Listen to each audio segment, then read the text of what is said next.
A lot of people ask me what Agenda 21 really is and why it's so important that we understand it. For me, Agenda 21 is really the mark of the beast.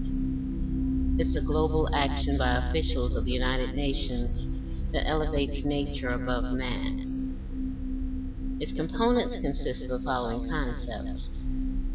First, the belief that a person is guilty until proven innocent. We once heard President Bush say that during his administration. 2. A small group of elitists will control the entire world.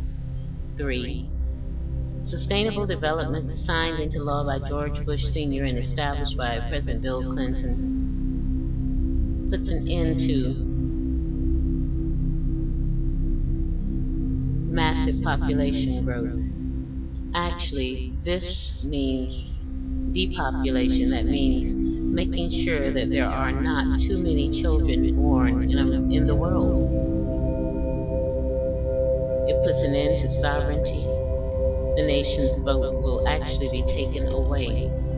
People will not be allowed to vote on their presidents or leaders or whatever. Abolishing the family unit. Children will literally be stolen from families. You see so often kids are being taken away in the news from mothers who had them in front of where they were working, where they could see them and all the other workers could see them, or because they went to work or something like that. This stuff has happened to black women forever, but now it's happening to all women in America, not just the black ones. Restricting opportunity. Only a few people will be allowed to buy, sell, or trade in the countries around the world. And these people will be chosen by the United Nations and agencies that work hand in hand with them. You'll see, even now, corporations are controlling the music, they're controlling the factories, they're buying up small businesses and industries to make sure that even the farmer is bought out so he can't grow crops on his farm or raise animals on his farm. Abolition of private property, the repossession for no reason whatsoever of people's assets, belongings, houses, lands, cars. In many cases, whether they pay their bills or not. It's the abolition of private property. Everything will belong to the state meaning the government, not your state, but the government.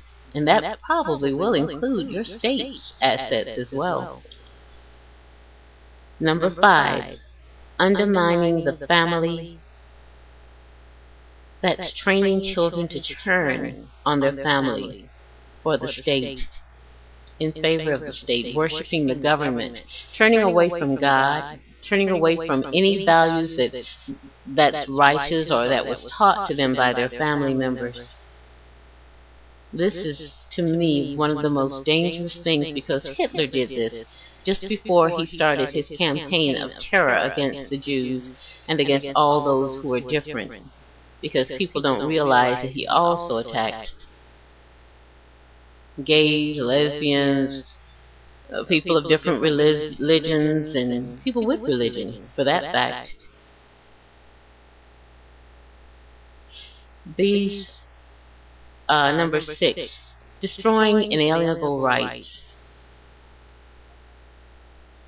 That's the right to life, liberty, and property.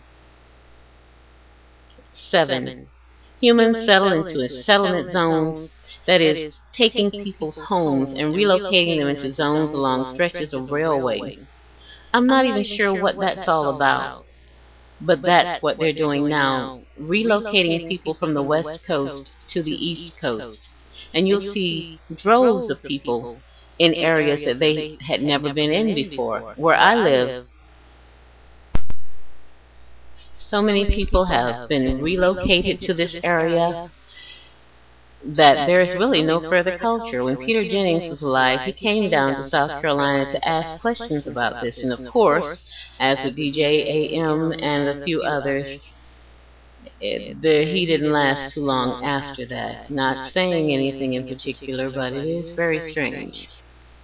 And continuing, restricting education to prevent excelling in society. In short, have you ever heard people refer to people as our boys or our girls, or our kind of people, or our people? They're referring to a group of people chosen to be a part of a system.